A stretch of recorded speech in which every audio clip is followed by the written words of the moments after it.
नमस्कार, जय हिंद, वंदे मातरम दोस्तों। स्वागत है आप सभी का हमारे यूट्यूब चैनल स्टडी पॉइंटर्स में। और आज है 11 मई 2023 और आज आपका जो पेपर हुआ है सोशल साइंस का यानी कि एसएसटी का सेकंड शिफ्ट में, तो उसके एनालिसिस के साथ हम यहाँ पर आ चुके हैं। तो बच्चों के द्वारा जो क्वेश्चन यहाँ पर प्रोवाइड कराए गए हैं उनको यहाँ पर हम डिस्कस करने वाले हैं। तो वीडियो को सबसे पहले कर दीजिएगा लाइक और शेयर, और चैनल से अगर आप पहली बार जुड़े हैं तो चैनल को सब्सक्राइब कर लीजिएगा, बेल आइकॉन को प्रेस कर लीजिएगा, जिससे कि आने वाली वीडियो का नोटिफिकेशन आपको समय से मिल सके। तो चलिए शुरू करते हैं आज का इम्पोर्टेंट लेक्चर। तो पहला क्वेश्चन आपके सामने यहाँ पर आ चुका है। पांव दले जमीन खिसकना, इस मुहावरे का अर्थ क्या होता है? तो इसका अर्थ होता है घबरा जाना। ठीक है, बहुत ही सिंपल मुहावरा है। नेक्स्ट क्वेश्चन है कि समूहवाचक संज्ञा है, तो जैसे कि कक्षा हो गया, सेना हो गई, टीम, संघ इत्यादि, ये सारी जो हैं ये समूहवाचक संज्ञा होती हैं। संज्ञा कितने प्रकार की होती हैं? तो ये टोटल 5 प्रकार की होती हैं। नेक्स्ट क्वेश्चन है हिंदी में कि शिक्षार्थी में कौन सी संधि विच्छेद है यहाँ पर? तो शिक्षार्थी में अगर हम संधि विच्छेद करेंगे तो शिक्षा धन अर्थी यानी कि शिक्षार्थी, तो यहाँ पर हो जाएगी दीर्घ संधि। ठीक है। नेक्स्ट क्वेश्चन इंग्लिश में यहाँ पर अगर बात करें तो एफर्ट का सिनोनिम क्या होता है? तो ये होता है अटेम्प्ट होता है। किसका? एफर्ट का। अटेम्प्ट हो गया। नेक्स्ट है यहाँ पर राइट का एंटोनिम यानी कि विलोम शब्द पूछा गया, तो राइट का हो जाएगा रॉन्ग। नेक्स्ट क्वेश्चन है कि निपुण भारत योजना का लक्ष्य कब से कब तक यहाँ पर रखा गया है? तो ये रखा गया है 2026 से 2027 तक। बात करें निपुण भारत योजना की, तो इसका हमने एक सेपरेट वीडियो आपको प्रोवाइड कराया था।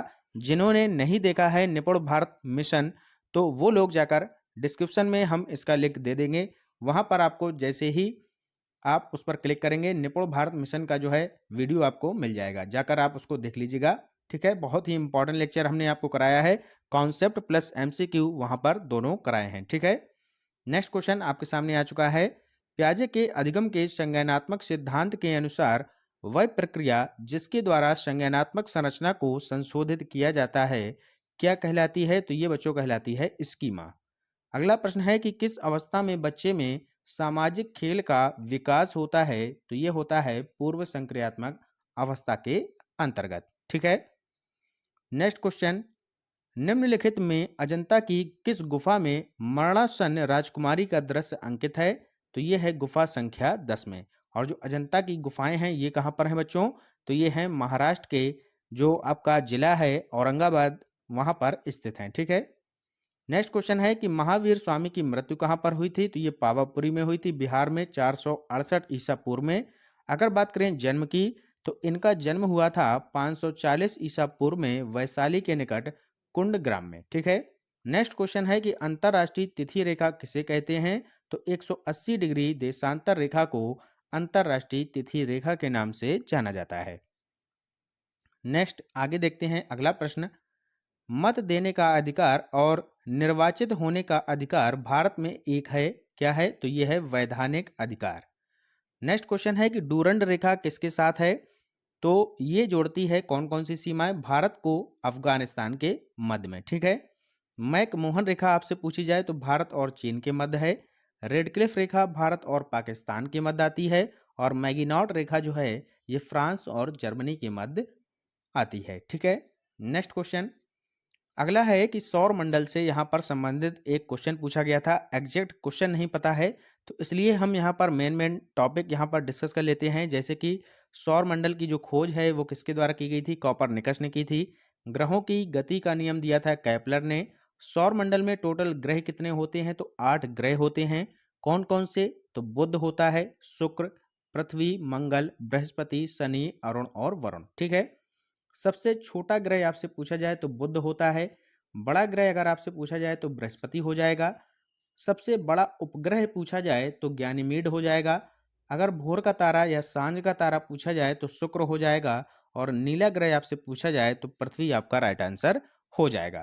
तो ये सारे क्वेश्चन हैं जो कि यहाँ पर सौरमंडल से बनते हैं। नेक्स्ट क्वेश्चन है तीनों रेखाएं जैसे कि कर्क रेखा, मकर रेखा और विषुवत रेखा जो है इससे होकर गुजरने वाला एकमात्र महाद्वीप कौन सा है? तो वो है अफ्रीका महाद्वीप। लौटते मानसून के समय आर्द्र पवनें बहती हैं, तो ये बहती हैं स्थल से समुद्र की ओर। क्लियर। नेक्स्ट क्वेश्चन कि लौह अयस्क सबसे ज्यादा कहां पर पाया जाता है? तो ये पाया जाता है कर्नाटक, उड़ीसा, छत्तीसगढ़, गोवा और झारखंड में। आगे देखते हैं अगला प्रश्न, कौन सा सबसे मजबूत प्राकृतिक फाइबर होता है? तो ये होता है सिल्क यानी कि रेशम, और रेशम का सबसे बड़ा उत्पादक देश जो है वो है चीन। ठीक है, चाइना इसका सबसे बड़ा उत्पादक देश है। अगला प्रश्न है कि सतनामी आंदोलन किसने चलाया था? तो ये चलाया था गुरु घासीदास ने।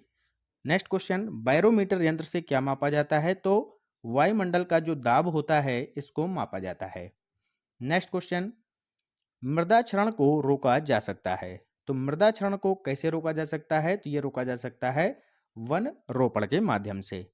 अगला प्रश्न है कि कौन सा मसाला भारत के काला सोना के रूप में जाना जाता है? तो ये जाना जाता है काली मिर्च। अगला क्वेश्चन, सिकंदर लोदी ने किस नगर की स्थापना की थी? तो आगरा की स्थापना की थी। कब की थी? 1504 ईस्वी में। नेक्स्ट क्वेश्चन है, वारकरी संप्रदाय क्या है? तो वारकरी संप्रदाय हिंदू धर्म की एक जो है आध्यात्मिक परंपरा है। वारकरी संप्रदाय महाराष्ट्र और उत्तरी कर्नाटक जैसे भारतीय राज्यों से जुड़ा हुआ है और भगवान श्री विट्ठल के भक्त को वारकरी कहा जाता है। ठीक है। नेक्स्ट क्वेश्चन है कि आदिवासी जनसंख्या भारत की जनसंख्या का कितना प्रतिशत है? तो यह है 8.6%। ठीक है। नेक्स्ट क्वेश्चन, यहाँ पर आंदोलन दिए गए हैं। तो ब्रह्म समाज जो है यह है केशव चंद्र सेन का। युवा बंगाल आंदोलन की बात करें तो इसका संबंध है हेनरी लुइस से। रामकृष्ण मिशन की स्थापना स्वामी विवेकानंद। अलीगढ़ आंदोलन सर सैयद अहमद खां। ठीक है। नेक्स्ट क्वेश्चन है कि कागजी स्वर्ण का अर्थ क्या होता है? तो विशेष आहरण क्या होता है? विशेष आहरण अधिकार। ठीक है। नेक्स्ट क्वेश्चन है कि दादन व्यवस्था क्या होती है? तो दादन व्यवस्था में क्या होता है कि जहां व्यापारी कच्चा माल देता है और वहां से तैयार माल को प्राप्त करता है, ये आपकी कहलाती है दादन व्यवस्था। अगला प्रश्न है थार मरुस्थल। तो थार मरुस्थल कहाँ पर है? तो यह है बच्चों राजस्थान में। और थार मरुस्थल का जो 85% भाग है वो भारत में है और 15% जो इसका भाग है वो पाकिस्तान के अंतर्गत आता है। थार मरुस्थल भारत का सबसे बड़ा मरुस्थल है और इसको जो है महान भारतीय मरुस्थल यानी कि इसको महान भारतीय मरुस्थल के नाम से भी जाना जाता है, यानी कि ग्रेट इंडियन डेजर्ट। ठीक है, क्लियर हो गया। नेक्स्ट क्वेश्चन है आपके सामने, दीन ए इलाही की स्थापना किसने की? तो अकबर ने की थी 1582 ईस्वी में और दीन ए इलाही को तौहीद ए इलाही के नाम से भी जाना जाता है। अगला प्रश्न है कि मौलिक अधिकार किस अनुच्छेद में वर्णित हैं? तो अनुच्छेद 12 से 35 के अंतर्गत आते हैं आपके मौलिक अधिकार और ये आते हैं भाग 3 के अंतर्गत। मौलिक अधिकार को कहाँ से लिया गया है? तो अमेरिका के संविधान से इसको जो है लिया गया है और वर्तमान में मौलिक अधिकारों की संख्या है 6। ठीक है।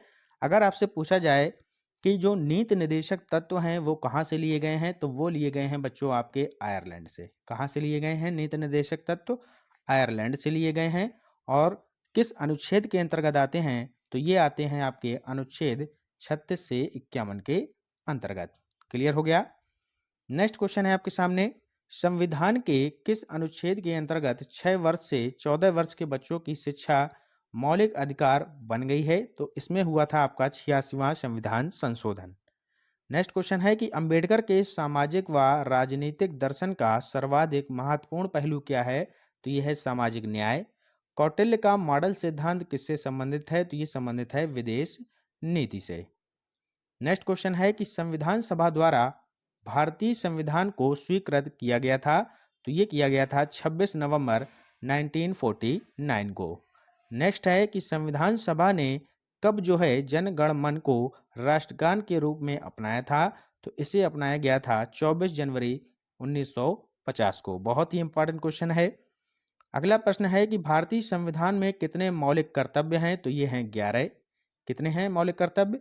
11 हैं। और कहाँ से लिए गए हैं? तो ये लिए गए हैं रूस के संविधान से। ये भी आप लोग याद रखिएगा। चलते हैं आगे। नेक्स्ट क्वेश्चन है विटामिन से संबंधित। ठीक है, तो विटामिन की खोज फंक ने की थी 1911 में और ये जो है रोगों से रक्षा करने के लिए आवश्यक होती हैं। जल में घुलनशील विटामिन होती है बी और सी। वसा में घुलनशील विटामिन होती है कीड़ा के ई डी ए। ठीक है, ये 4 विटामिन होती हैं। विटामिन ए की कमी से होता है रतौंधी रोग, बी की कमी से होता है बेरी रोग, सी की कमी से होता है स्कर्वी रोग और विटामिन डी की कमी से होता है रिकेट्स रोग। इसी को जो है सूखा रोग भी बोलते हैं। क्लियर हो गया? विटामिन ई की कमी से पूछा जाए तो जनन शक्ति का कम हो जाना, और विटामिन के की कमी से होता है रक्त का थक्का ना बनना। ठीक है?